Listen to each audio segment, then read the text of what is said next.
Hi everyone, it's QuickyBaby and welcome back to World of Tanks, or should I say, welcome back to 2012 World of Tanks. That's right, I've dug out my old hard drives and found some replays from 2012. This is update 0.7.5. And in this version of World of Tanks, the game was a lot different. And in today's video, I'm going to show you exactly why World of Tanks in 2012 was absolutely insane.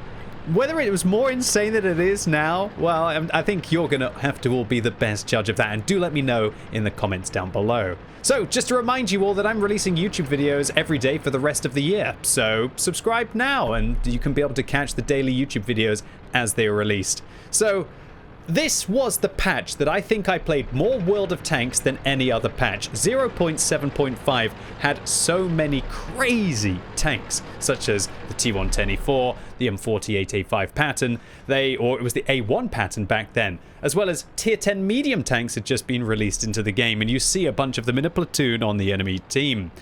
Tier 10 medium tanks and tier 10 tank destroyers completely revolutionized how World of Tanks was played. And a vehicle like this, the IS-8, and you might be thinking, what's the IS-8? What even is this vehicle that you're playing, Quacky Babs? Well, this is actually, for the eagle-eyed of you, the T10. But Wargaming decided that it didn't make sense for the tank to be called the IS-8 because nobody wanted to go and get the tier 10 tank, which was the IS-7, because why would you want to pay 6 million credits to get a smaller number, right? Yeah, there's his big brother, and look at that, with the machine gun erect on top of the vehicle. Oh, those are the days. Those were the days. Now I think you have to have some fancy style to be able to have that. So the IS-8 was the replacement for the IS-4, which used to be the tier 9 heavy tank before it was changed to being a tier 10. Now that happened in update 0.7.3, which was on the 8th of May 2012. However, the game that you're seeing here is from August of that same year in 2012 in the 0.7.5 update. So there's so many things that are so different about the game. Firstly, the reticle settings. It's hard to believe, but back in the day, there weren't nearly so many reticle settings, so you had to have something like this for the marker. So there was no aiming point like I like to use now. Also, you'll notice that all of the UI is just completely different as well. Gone are the hitboxes, or should I say the health indicator bar, and there are so many crazy things inside the game. Like outlines, they don't show you where the edge of the mound is, so you hit the edge of the mound when it's behind trees when you're aiming at the IS-4. You used to have to kind of like feather the ridge line to actually see what it was like, and thank goodness Wargaming actually saved us all from RSI by adding in all of those features. So that IS-4, one of those newfangled tier 10 heavy tanks, used to be the one in place of this. And here we go. I guess some things have never changed in World of Tanks. Firstly, that QuackyBaby can't aim.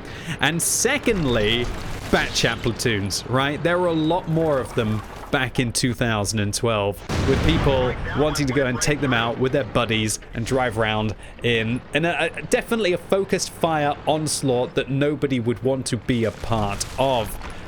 So I'm going to take advantage of the fact that these bat chats seem to want to go in and take out the artillery. You'll also notice that all of the artillery tiers are all messed up as well. Why is that GW Tiger at tier 7?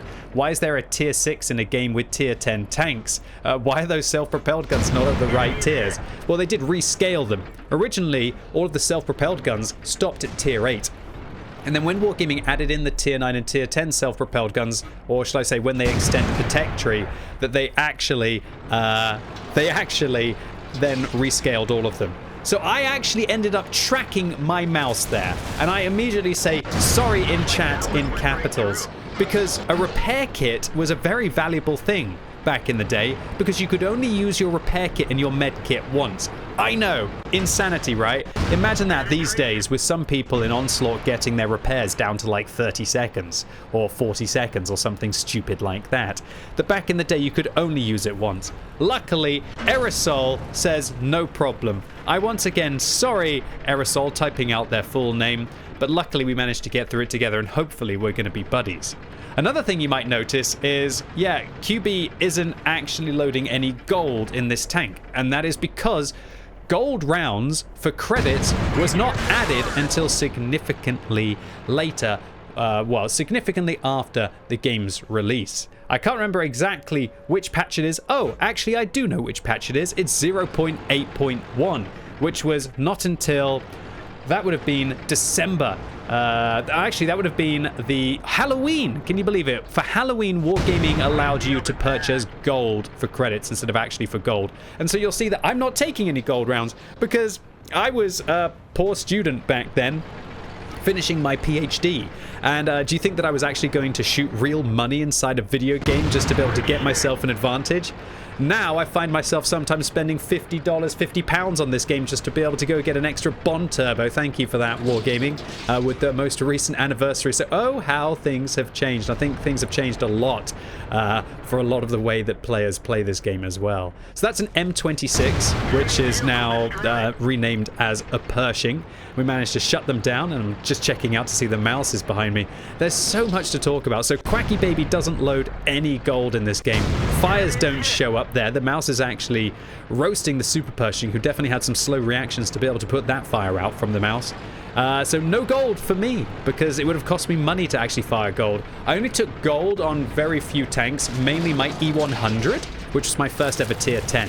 And the reason why I had gold on my E100 is because I used to use it in clan wars. I was in a clan. You see, the clan that I'm actually in. First in, last out was the clan that I was in. One of the only... I think it's the only clan that I've actually been in. I was very faithful. And then when I became a streamer and I just didn't have time to participate in clan wars, I stepped down. So yeah, we used to do clan wars. We owned large parts of the map. And when we got gold from winning the clan wars, we were given it from the clan, and then I used that to be able to purchase a few gold rounds to be able to then use in the clan wars. And I have to admit, sometimes when I got really mad inside the random queue, I may or may not have fired a couple of gold rounds outside of clan wars as well. Oh dear, am I allowed to admit that 11 years after I stopped playing clan wars altogether? So the IS-8, we're in a bit of a tough situation here. 3 self-propelled guns, 1 Lorraine, 1 IS-8 on the enemy team, and a very faithful mouse in the middle of the map who is taking all of the focus fire.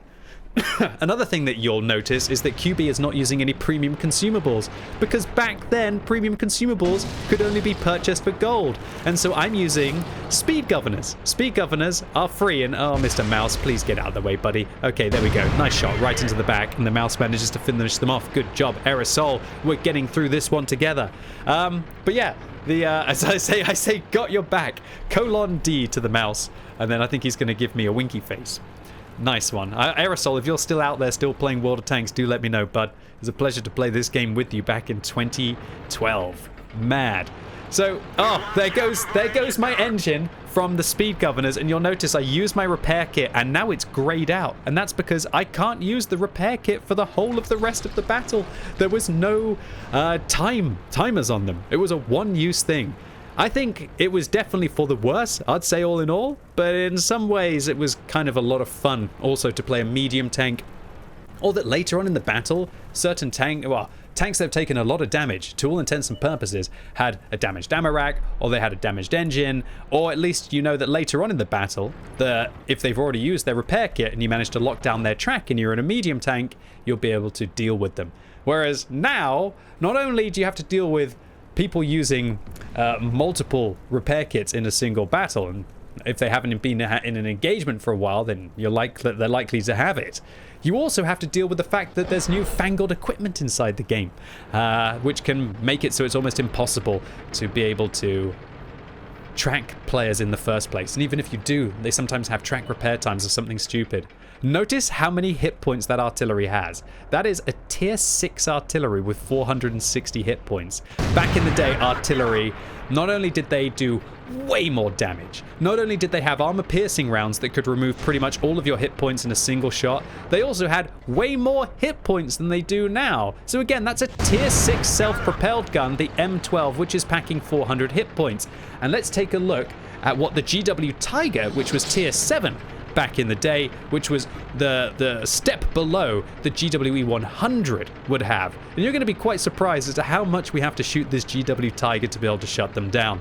So, oh my word, this is a trip down memory lane. Also, notice that QuickyBaby is using binoculars on his IS-8.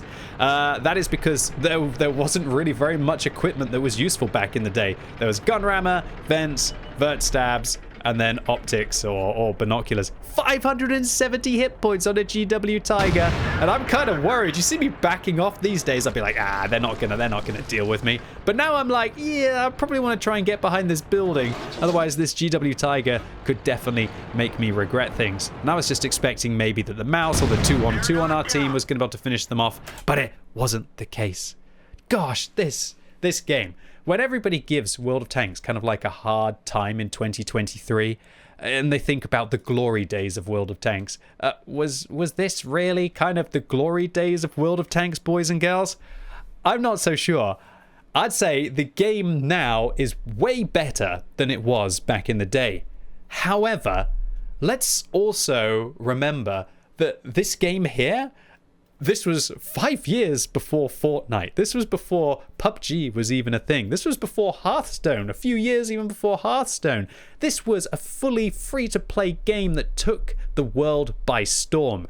And when you think about how good this game was in 2012 compared to a lot of the other multiplayer titles that were freely available, I'd say, should we say time for time, this was kind of like peak World of Tanks. World of Tanks was peak between about 2012 and 2016, where it was this international juggernaut before the massive free-to-play titles came out that definitely took away a lot of its shine. And while I think that undoubtedly this current version of World of Tanks is best, when there's so much competition inside the gaming sphere, with so many great games that can all be played for free, shouting for your attention, it's no wonder the amount of players playing World of Tanks in 2023 is a fraction of what it used to be. And finally, one crazy thing about World of Tanks back in the day, as QuickyBaby gave a GG off in chat, is the post-game. That's right. After the replay ended, you could be able to go and take a look at the team achievements and the personal achievements right after the battle. So when you think about it, that's actually a bit of a downside to World of Tanks now, that you can't do that from watching a replay without some fancy program or uploading onto the What Replays website. But to be fair,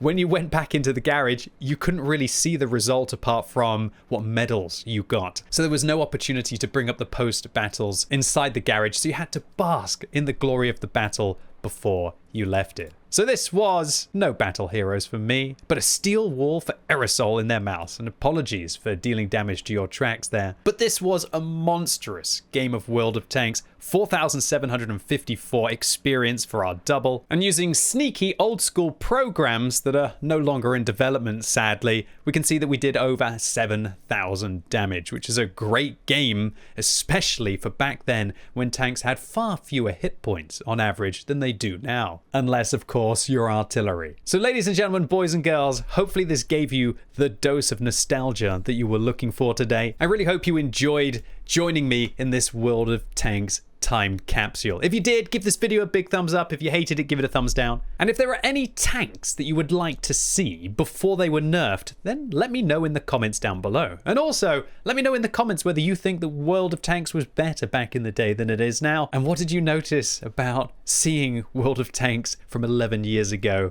in 2023? And as always, thank you so much for watching. You've been epic, and hopefully I'll see you soon.